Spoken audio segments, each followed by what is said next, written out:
All right, Ben Parker of CardinalSportsReports.com here with Stanford wide receiver Mudia Reuben. So first of all, just off the top, I got to ask about the hat, Black Sheep. What's with that? What's with Black that? Sheep. Yeah. Just is that a brand? I've never seen it Yeah, it before. is a brand. So the Gurin Bros, they make these hats, and each of them have like just an animal on the front, like a type farm animal. And I got the Black Sheep one just because it stood out a little bit compared to the rest. So Black Sheep, that's what I'm going with. There we go. I think there's a Chris Farley movie called Black Sheep, I think. Really, I haven't seen it, so maybe you should see Chris Farley Black Sheep. You should definitely see that. Okay. Yeah, with David Spade. Anyway, aside from movies, onto the football side, just talk about what was kind of the main kind of emphasis that Coach Osborne's had with your unit during the bye week. Yeah. Really just taking care of our bodies. A lot of other teams, they don't get this bye week, and I know Syracuse is going to get it, but taking care of our bodies is really the most important thing because, we know that we can execute on the field as a receiver group, and Coach O's also pretty confident in that. But for the bye week, he told us, take care of your bodies. We're going to have you guys practicing and whatnot. We did a full load through the bye week, so he really just told us, take care of our bodies and whatnot through it all because we're going to be working even though it's a bye week. Yeah, too, and just kind of how would you kind of grade the performance of the wide receiver unit through 2 games here? Yeah. I'd say pretty good. There's always areas that we can improve on, perimeter blocking. We can always make more plays downfield. But, so far we've been doing a good job executing our task and doing what we need to do. Of course, like I said, there's always room for improvement, and, and that's what we're always working for is, we come out on the field every day and we set out and look at the things we need to improve on and we work at those. So there's always room for improvement, but I think we've done pretty good, at doing our job so far. Just kind of a little preview on Syracuse, just kind of thoughts on their secondary. What do you know about the DBs you're facing? Yeah. I'll say that they're just bigger DBs. They're pretty big compared to guys that we faced so far. And, we know how to combat that, though. We know how to run routes versus that. We know how to set up our routes versus that. But I will say, they're DBs for the most part. They're just bigger guys, on how they play and whatnot. We scheme that up, and we have scheme for that, and we know what we're going to do to come out and combat the ways they play. But as far as like body size and whatnot, that's the first difference. They're just bigger body guys out there.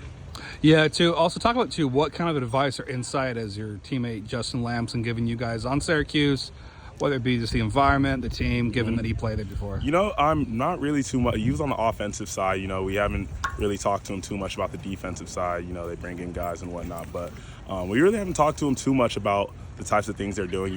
We can't really rely on that just because looking at their first 2 games, they've done completely different things and completely different schemes. So, we don't want to prepare for something that we may not see at all. So, we haven't really went to him too much as far as advice and scheme and whatnot. But I know he's excited and told us it gets loud in there, so we're excited for that. Yeah, that's probably the biggest thing he's told you, just the noise aspect of Syracuse. 100%. Yeah. And just in general, kind of how excited is it to be playing a new program, a new team? Obviously, new teams up and down the line of this ACC schedule. How exciting is it to go to new place? It's super exciting. Yeah. It's just refreshing.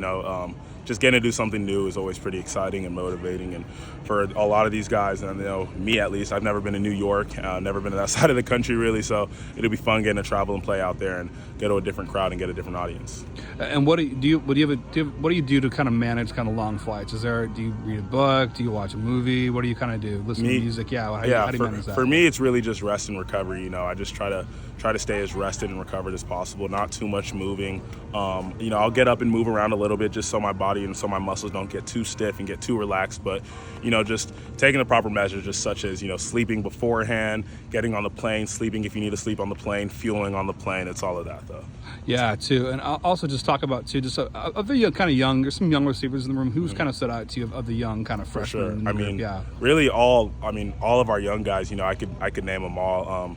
But off the top of my head, I'll say Jackson Harris-ish and Marcus Brown. Those 3 guys are really doing the things they need to do on the field to keep being great, and they're gonna be good, and they're just only gonna get better. But all of our young receivers, even Chase Farrell, I see him running routes, killing guys with speed over on the other field as well. So it's been good. All the receivers they're good. They're holding their own. Yeah. What was kind of the reaction to Tiger Bachmeier's punt return what was that reaction? That was great. So I was on punt return for that actually, and I was on the field, and I remember I went to force the punt, and then I was like, it bounced? Is he gonna catch this? I saw him catch it, and then between some guys' legs, I see him running, and I'm like, oh man, he's coming to my side.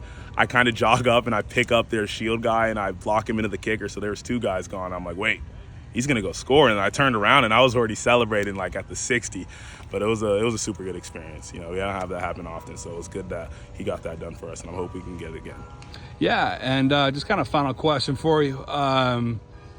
Just kind of thoughts on Elikai and Manor. Just continue to talk about what he's bringing in, just thoughts of him as a teammate. Yeah. Of course. Yeah. I mean, he's doing a great job. I mean, he's still taking on that leadership role. Last year after the Colorado game, of course, everybody saw what he's capable of, and he showed the world that. And he's still doing those things and still capable of all those things. He's coming out and he's really just taking on a leadership role. He knows that he's the guy that a lot of people will look to for motivation and to do the right things, and he adopts that role and takes care of it well. He comes out every day and attacks his role and attacks his grind. So it's good. Perfect. Thanks so much for taking the time, Mudia, Yes, and safe travels to Syracuse. Thank you. Appreciate it. Yeah.